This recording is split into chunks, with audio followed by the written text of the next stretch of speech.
ዛሬ አቶ ደረጀ ሰላም ከሱ እንዳረገዘችና የሱ ልጅ መሆኑን ስትነግረው የሚይዘውና የሚያደርገው ነገር የሚጨብጠው ጠፋው።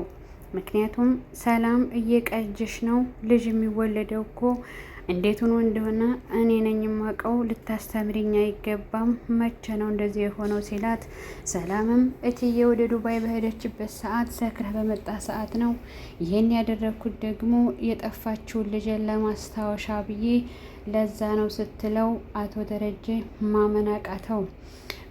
ዋይ ዋይ እያለ ከመኪና ውስጥ የነበረውን ከመኪና ውጭ ሆኖ እያለቀሰ ራሱን መቆጣጠር አቅቶት ከውጭ ከቤት እያለ ከመኪና ወርዶ ወደ ቤት እየሮጠ ትሏቸው እነ ማርታንም ሳያናግር ወደ ክላሱ መግባትና እንዴት ሆኖ እያለ ባሰበበት ሰዓት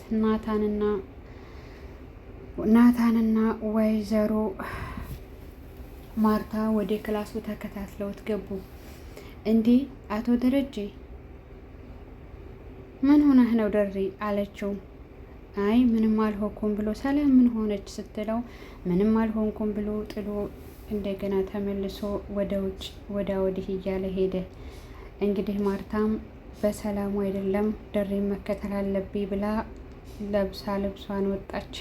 ልታናግረውና ልትፈልገው ሞከረች። ነገር ግን እሱ ምንም ነገር ማናገር አልፈለገምና ጸጥ ብሏት ሄደ። እንግዲህ በተኛበት ደረጀ ሰላም ልታደርጊው አይቻልም፣ በፍጹም አይሆንም ሲል ወይዘሮ ማርታ ሰማችው። ወይዘሮ ማርታም የጠረጠረችው እና የገመተችው ልጄ እውነት ነበረ፣ እኔ ግን ፈዝዣለሁ፣ ደንብዣለሁ ስትልም ጸጸት ራሷን ከታለች። ምክንያቱም ኤቢ እናቴ ለምንድን ነው ነገሮችን የማትጠራጠሪው? እንግዲያ ሰላም ከቤት ወጥታ አታውቅም፣ ከየት አረገዘችው? ለምንድን ነው አንቺ እንደዚህ የምትሆኙ? እያለች ብዙውን ሰዓት ስታናግራት፣ ኧረ ተይ ልጄ ተይ፣ እምልሽን ስሚ፣ አባትሽ አያደርግም፣ ኸይሩ ማሰብ ኸይር ነው በማለት ልጇን ለመቆጣትና ልጇን ለማስተካከል ትሞክራለች። በጣም ምርጥና ጎበዝ እናት እንደሆነች እናስተውላለን። ሌላው ደግሞ ናታን እንግዲህ እማዬ ተረጋጊ ያጋጥማል በማለትም ለማጽናናትና እኛ ወንዶች እኮ ነገሮችን ከመናገር ይልቅ ራሳችን ለማስተካከል ነው የምንጥረው በማለትም ለማረጋጋትና ሊያስረዳት ሞከረ። ነገር ግን እሷ በፍጹም ናታን ደረጀ እንደዚህ ሆኖ አያውቅም፣ ሰው ቤት እንኳ ሄደን የብላን የጠጣነውን ነው የምናወራው፣ ድብቅ ሆኖብኛ አያውቅም በማለትም ስለነ ናታን እያለቀሰች አወራችው። እንግዲህ ውሃም እያለቀሰች አብራ እማዬ ለምንድን ነው የምታለቅሽው እያለቻት ነበር። ኤቢ አይ እማዬ ደውዪለት ስትላት ነው ያልደውልም በማለትም ጥላት ሄደች። እንግዲህ ኤቢና ዳጣ ተነሺ ምግቡን ስሪ፣ ምግብ እንስራ፣ ርቦኛል ስትላት አንቺ እኮ ቆንጆ ነሽ፣ አንቺ እኮ ጎበዝ ነሽ፣ ስለዚህ አንቺ ነሽ መስራት ያለብሽ እያለችም አለቻት። ባክሽን ይሄን አላልኩሽም፣ ተነሽና ምግብ ስሪ በማለትም ኤቢና ዳጣ እየተከራከሩ ቆዩ። ሰራተኛይቱ ሂዳለች፣ ሰላም ሂዳለች። እንግዲህ በሰላም ምትክ የምትመጣ ቆንጅዬ ሰራተኛ አለች። አባዬ ሲያወራት መኪና ውስጥ ሰምቻለሁ ስትላትም ኤቢ ጆሮዋ ቆቅ አለ።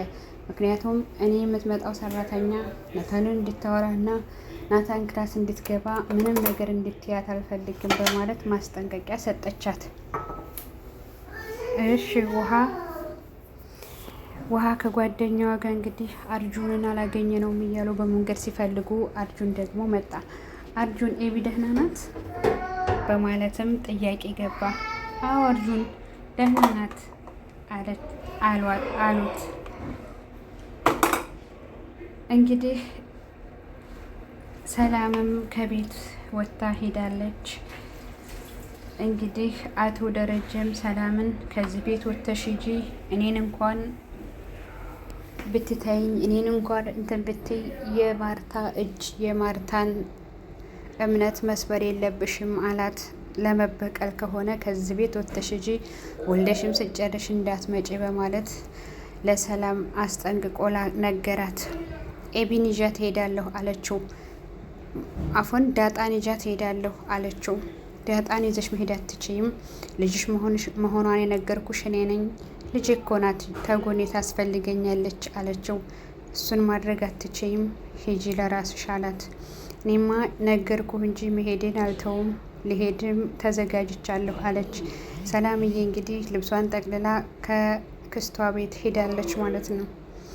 እንግዲህ ዳጣ አባዬ አረዝም አልከኝ ሆነህ ነው የደበረህ ከትናንትና ጀምሮ እያለች ልታጠራ ብትሞክርም መኪና ውስጥ ቁጭ ብሎ ምንም ነገር ሊያወራት ፍቃደኛ አይደለም። ቤቱ ውስጥ ያለው ሁሉ እየታመሰ ነው።